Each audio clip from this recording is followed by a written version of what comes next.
اعوذ باللہ من الشیطان الرجیم بسم اللہ الرحمن الرحیم الحمدللہ رب العالمین والصلاة والسلام علی اشرف الانبیاء والمرسلین وخاتم النبیین سیدنا و مولانا ابی القاسم محمد اللہم صل علی محمد وآل محمد وعجل فرجہم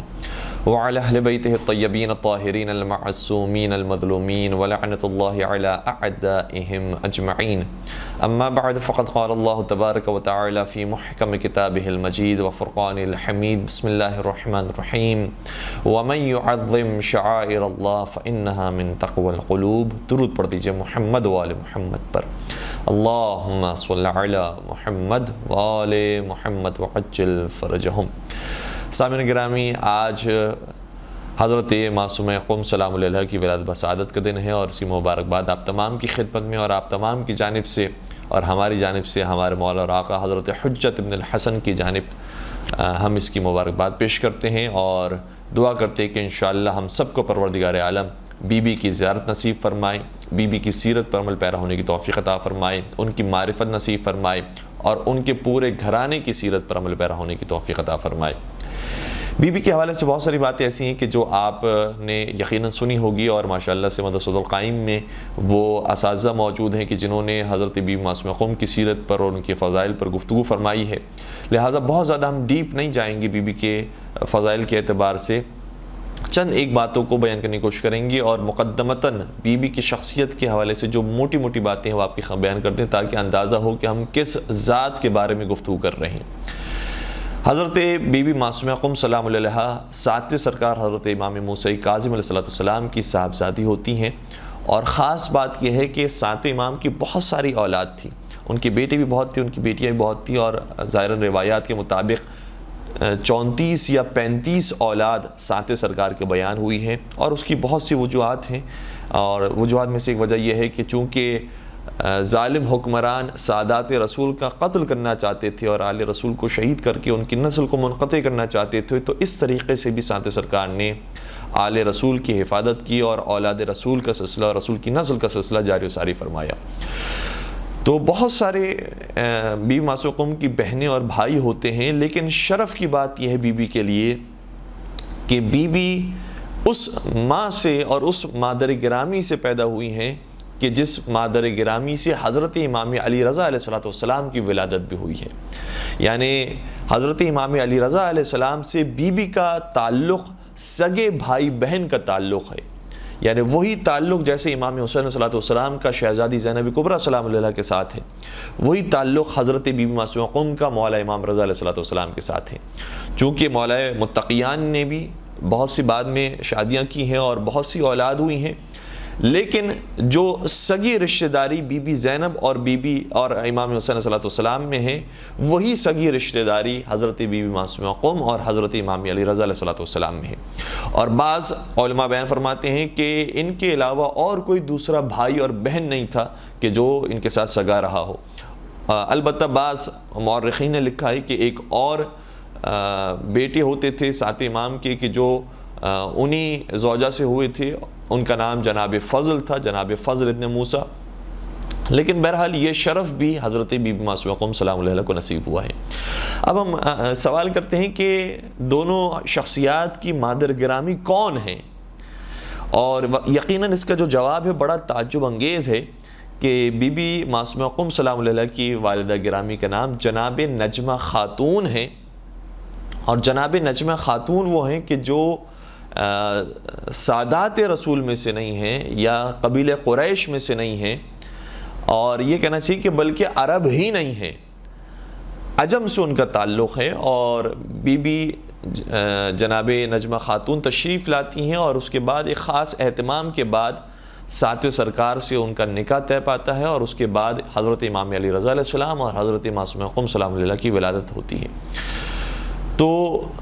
یہ کوئی انوکھا واقعہ نہیں ہے کہ جو جناب نجمہ خاتون کے ساتھ پیش آیا ہے، بلکہ ہماری بہت سارے ائمہ علیہم السلام وہ ہیں کہ جن کی مائیں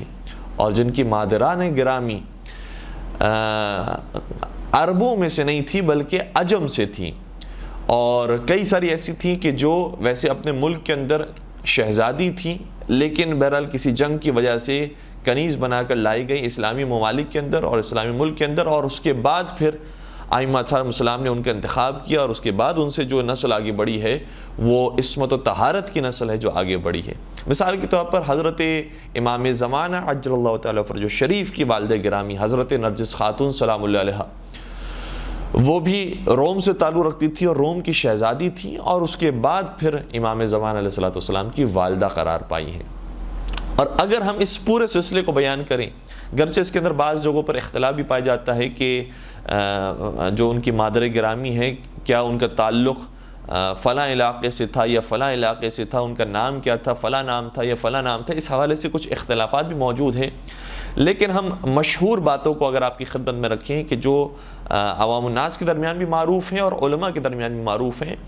تو امام زین العابدین علیہ السلام کی مادر گرامی یعنی حضرت امام حسین علیہ السلام کی زوجہ مطہرہ جناب بی بی شہربانو، وہ بھی عجم سے تعلق رکھتی تھی، ایران کی شہزادی تھی، اور پھر کنیز بنا کر لائی گئیں، اور اس کے بعد مولا متقیان نے امام حسین کے لیے ان کا انتخاب کیا، اور امام حسین سے جب ان کا رشتے ازدواج طے پایا تو اس کے بعد حضرت امام زین العابدین علیہ السلام کی ولادت کا اہتمام ہوا۔ تو سب سے پہلی مثال ہمارے سامنے جناب بی بی شہربانو کی آتی ہے۔ اس کے بعد ساتویں امام کی والدہ، ان کا اسم گرامی بی بی حمیدہ خاتون، وہ بھی عرب نہیں تھی۔ پھر آٹھویں امام کی والدہ جن کا بھی ذکر ہو رہا ہے جناب نجمہ خاتون، وہ بھی عرب سے تعلق نہیں رکھتی تھی۔ اور پھر حضرت امام محمد تقی علیہ السلام، یعنی یہ سلسلہ جب شروع ہوا ہے، ساتویں امام کی والدہ، آٹھویں امام کی والدہ، نویں امام کی والدہ، 10ویں امام کی والدہ، 11ویں امام کی والدہ، 12ویں امام کی والدہ، یہ سب کی سب وہ ہیں کہ جن کا عرب سے تعلق نہیں ہے اور عجم کے کسی شہر سے یا لائی جاتی ہیں یا وہاں پر موجود ہوتی ہیں، اور اس کے بعد پھر ان کا نکاح ہوتا ہے۔ تو اس طرح کے معاملات ہیں۔ نویں امام کی جو والدہ کا ذکر ہم کر رہے تھے، نویں امام کی والدہ گرامی کا اسم گرامی جناب سبیکہ خاتون ہے، اور 10ویں سرکار کی والدہ گرامی کا اسم گرامی جناب سمانہ خاتون ہے۔ 11ویں امام کی والدہ گرامی، ان کا اسم گرامی جناب حدیثہ خاتون یا جناب حدیثہ خاتون ہے سلام اللہ علیہ، اور 12ویں سرکار کی مادر گرامی جناب نرجس خاتون سلام اللہ علیہ ہیں۔ تو اس سے ہمیں کیا درس ملتا ہے؟ یہ ہمارے بتانے کا مقصد کیا تھا کہ ہم اس تفصیل کو، اس معلومات کو آپ کی خدمت میں بیان کریں اور شیئر کریں۔ تو اس سے ایک نتیجہ بڑا خوبصورت ہے جو نکلتا ہے، وہ یہ ہے کہ ائمہ اطہار السلام نے جب کسی خاتون سے نکاح فرمایا ہے تو اس میں حسب و نسب کو اتنی زیادہ امپورٹنس نہیں دی ہے کہ قبیلہ ایسا ہو کہ جو عرب قبیلہ ہو، قبیلہ ایسا ہو جو قریش ہو، قبیلہ ایسا ہو کہ جو خاندان بنی ہاشم سے تعلق رکھتا ہو، بلکہ اس میں جس چیز کی اہمیت ائمہ اطہار السلام کی نگاہ میں ہے وہ ان کے تقوی اور پرہیزگاری کی ہے، وہ ان کے اخلاق اور ان کی عبادت کی ہے، وہ ان کی معرفت اور ان کے استعداد کی ہے۔ اسی لیے اگر ہم بات کریں جناب نجمہ خاتون کی کہ جن کا آج ذکر ہو رہا ہے، تو 7ویں سرکار بھی بیان فرماتے ہیں اور 8ویں امام بھی بیان فرماتے ہیں، اور دیگر ائمہ سے بھی یہی بات نقل ہوئی ہے کہ علم اور تقوی اور ان کی معرفت کے اندر کوئی ان کا ہم پلہ نہیں تھا۔ بلکہ ہم تھوڑا سا اس واقعے کو بھی ذکر کریں کہ کس طریقے سے وہ امام سے رشتے ازدواج میں منسلک ہوئی ہیں۔ تو امام نے، 7ویں سرکار نے اپنے غلام کو بھیجا کہ کچھ کنیزیں جو فلاں شخص کے پاس موجود ہیں، اس میں سے ان اوصاف کے ساتھ ایک کنیز ہوگی، اس کا انتخاب کرو اور اسے خرید کر لاؤ۔ جب وہ شخص گیا تو 7-8 کنیزوں کو اس نے سامنے پیش کیا، لیکن جن اوصاف کا امام نے ذکر کیا تھا اس نے کہا کہ ان اوصاف کی کوئی بھی کنیز انہیں پیش نہیں کی ہے، اور امام نے اگر فرمایا ہے کہ یہ کنیز تیرے پاس موجود ہے تو یقیناً موجود ہوگی۔ جب وہ اوصاف بیان کی گئی تو وہ شخص حیران ہو گیا اور کہا کہ ہاں میرے پاس یہ کنیز موجود ہے، لیکن یہ تمہیں کیسے معلوم ہوا؟ اور وہ کنیز ابھی مریض ہے، علیل ہے، بیمار ہے، اس لیے میں تمہارے سامنے پیش نہیں کر سکتا۔